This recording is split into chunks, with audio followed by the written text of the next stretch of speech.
Oh, we had a very good discussion. I just updated on our focus to do with mitigation measures for methane to do with livestock. About half of New Zealand's emissions come from livestock because New Zealand is basically one big farm, and that is a challenge for us. So we have invested a lot in trying to deal with this methane mitigation scientific advancement that we are making. We've had a small breakthrough in the last couple of months in that we've been trialling some compounds in the animal's digestive system to reduce methane emissions, and the early indications that we've seen is we've got potential to reduce that by 30 to 90%. Potentially in 5 or 10 years we could have a commercial product, which is fantastic.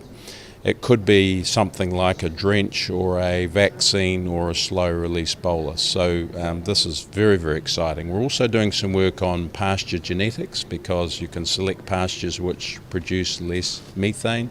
Also livestock as well, because over time you can select from certain livestock that have a lesser emissions profile. So that's really exciting.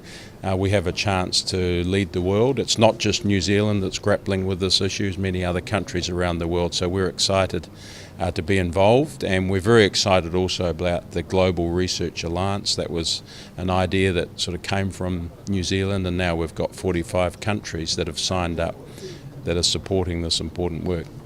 Oh yes, we're very focused on fisheries. It's a big part of the New Zealand economy. We have a very successful quota management system that we set up in 1986. We've also got some very new innovation that's happening, and we've reached out to our commercial fishers who are partnering with the New Zealand government. We are working on a fantastic new net design. The easiest way of describing it is it's a tubular sort of canvas net design. As the fish swim inside it, they can select themselves for size, so they can escape through the slot holes.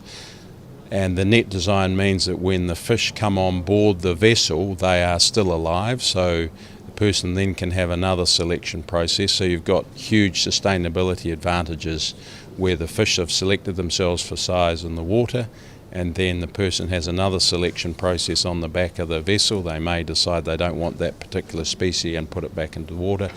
And then also you've got the ability to hold the fish in special tanks on board these new vessels that we're going to build, and then export them into very important and lucrative Asian markets. So there's huge advantages in terms of sustainability and also potential for economic growth. So I think it's world leading. It's going to transform the way that some of our fishing vessels are operating around the world, and it's little old New Zealand that's come up with this idea.